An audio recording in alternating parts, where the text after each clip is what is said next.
ஓம் சக்தியே பராசக்தியே, ஓம் சக்தியே ஆதிபராசக்தியே, ஓம் சக்தியே மருவூர் அரசியே, ஓம் சக்தியே ஓம் விநாயகா, ஓம் சக்தியே ஓம் காமாட்சியே, ஓம் சக்தியே ஓம் பங்காரு காமாட்சியே, ஓம் சக்தியே பங்காரு அடிகளே ஓம், ஓம் சக்தியே பங்காரு அடிகளே ஓம், ஓம் சக்தியே பங்காரு அடிகளே ஓம், ஓம் ஓம் ஓம். ஓம் சக்தி. இந்த இனிய நாளில் நீங்கள் செய்யும் செயல்கள் அனைத்தும் வெற்றியளிக்கும் இனிய நாளாக அமையட்டும். குரு வாழ்க, பங்காரு அம்மா வாழ்க.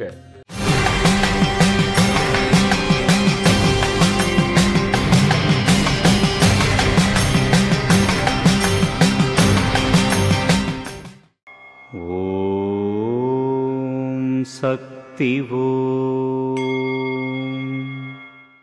அன்னையின் அருள் வாக்கு. ஊதியத்திற்கேற்ற உழைப்பும் இல்லை, உழைப்பிற்கேற்ற ஊதியமும் இல்லை. இதுவே இன்றைய நிலை.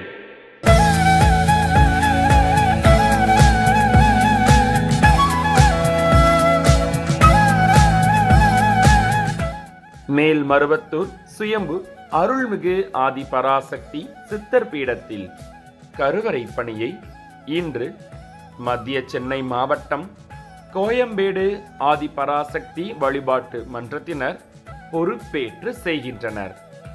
நாளை மதுரை மாவட்டம் கோமதிபுரம் ஆதி பராசக்தி வழிபாட்டு மன்றத்தினர் பொறுப்பேற்று செய்ய உள்ளனர்.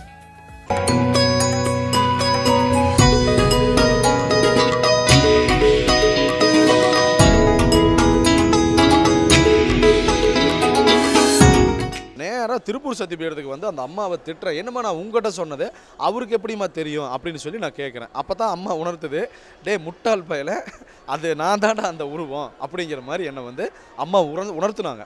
அப்போ கருவறையில் நம்ம சாமி கும்பிடும்போது அந்த அம்மனுக்கு சொல்லக்கூடிய விஷயங்கள் பங்காரடிகளார் அவர்களுக்கு தெரிய வருது.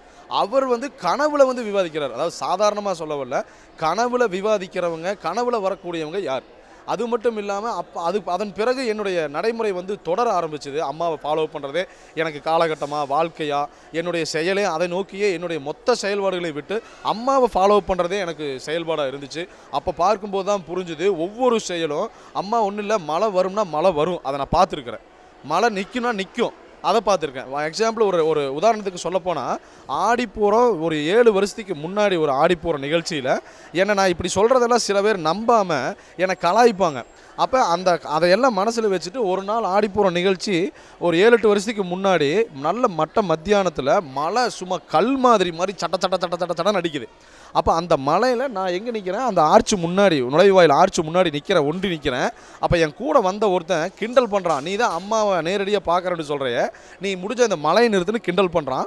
அப்போ எனக்கு திடீர்னு ஒரு ஷாக் ஆகிடுச்சு அவன் சொன்னது. அப்போ உடனே, அம்மா இது உன்னையை அவன் சோதிக்கிறாமா, என்ன சோதிக்கலாமா, நான் சொல்கிறதெல்லாம் உண்மையாக பொய்யான்னு உங்களுக்கு ஒரு இதாக இருக்குது, கேள்வியாக இருக்குது, நீ பார்த்துக்குமா, அவன் சோதிச்சது என்ன இல்லை உன்னைன்னு சொல்லி போட்டு நான் என்ன பண்ணேன், ஒரே ஒரு மூலமந்திரம் சொல்லிவிட்டு அம்மா கருவறையில் இருக்கிற அம்மாவையும் பங்காரடிகளார் குருநாதரையும் வந்து நினச்சிட்டு வாங்கடா அப்படின்னு போட்டு நான் நேராக நடந்து வந்துட்டேன். நல்ல கல் மாதிரி பேஞ்சிட்டு இருக்கிற மலை, அதாவது 10 ஸ்டெப் எட்டி வச்சுருப்பேன். அம்மா அப்படி கையை வச்சு இப்படி தடுத்த மாதிரி தடுத்தாங்க.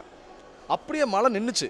அந்த பின்னாடி என்னை சந்தேகப்பட்டவன்லாம் ஓடி வந்து கட்டி பிடிச்சிட்டான். ஓ பெரிய விஷயம் ஏதோ இருக்குது அப்படின்னு சொல்லி கட்டி பிடிச்சிட்டான். இது எல்லாமே அம்மா வந்து காலகட்டத்தில் நம்ம எதுக்காக பிறந்திருக்கிறோம், என்ன வளர்ந்துருக்கிறோம், எதுக்கு வளர்கிறோம், என்ன செயல்பாட்டுக்கு பூமிக்கு வந்திருக்கிறோம் அப்படிங்கிற அடிப்படை கல்வியை இளமையிலேயே கற்றுக் கொடுத்துருது. அதுக்கு தான் அம்மா சொல்லுது, ஒவ்வொரு நாளும் வந்தீங்க அப்படின்னா ஒரு நிமிஷமாச்சு மௌனமாக இருங்க, தியானம் பண்ணுங்க அப்படின்னு சொல்லி. ஸோ அந்த அளவுக்கு வந்து அம்மா மிகப்பெரிய ஒரு சித்தாடல்கள், சித்து விளையாடல்கள் எல்லாம் செஞ்சு.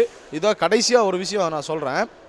நான் வந்து ஒரு 5 வருடங்களுக்கு முன்பு திருப்பதி கோயில் எப்பவுமே நான் போனேன்னா அம்மா மாதிரியே தான் சுற்றுவேன். வலம்புறமாகவே தான் செயல்பாடுகள் இருக்கும். கோயிலை இடம்புறமாக சுற்றியே வரமாட்டேன். வலம்புறமாகவே வந்து சாமி கும்பிடுவேன். அப்படி சாமி கும்பிட்டுட்டு இருக்கும்போது ஒரு நாள் நான் திருப்பதி போகிறேன். திருப்பதி வந்து என் ஃபேமிலியில் வேறு ப்ரைவேட் ஃபேமிலி கூட திருப்பதி போகிறேன். அப்போ போகும்போது நான் வந்து அங்கே மொட்டை அடிக்காமையும் சில நெறிமுறைகள், நான் சாமியை மலையை ஏதோ இடம்புறமாக சுற்றி வந்துட்ட மாதிரி எனக்கு ஒரு உறுத்தல், ஒரு மனசுக்குள்ளே ஒரு கஷ்டமாகவே இருந்துகிட்டு இருக்குது. அப்போ திருப்பதியில் வந்து நான் வந்து இடம்புறமாக சுற்றி வந்துட்டேன் அப்படின்னு சொல்லிட்டு எனக்கு வாழ்க்கையில் அந்த திருப்பதிவை அப்படி சுழற்சி இடம்புறமாக சுற்றி வந்துட்டேன். அதிலிருந்து பார்த்துட்டோம்னா சின்ன சின்ன எதிர்மறைகளை என்னால் அகற்றவே முடியல. அந்த எதிர்மறை எண்ணங்கள் எனக்குள்ளே அது இருந்துகிட்டே இருந்தது. அதை அகற்ற ஒரு நேரம் கடைசியாக ஒன்றும் இல்லை, குருநாதர் என்னுடைய ஆத்மார்த்தமாக என்னுடைய உயிராக எனக்குள்ளே இருக்கக்கூடிய அருள் திரு பங்காரு அடிகளார் அவர்கள் வந்து என்னைய மனநிலைக்குள்ளே எனக்குள்ளே பேசிகிட்டு இருக்கிறார். இன்று இல்லை, ஒரு 10-12 ஆண்டுகளாகவே நான் என்னைக்கு அவர் உணர்ந்தனோ அதிலிருந்தே அவர் பேசிகிட்டு இருக்கிறாரு.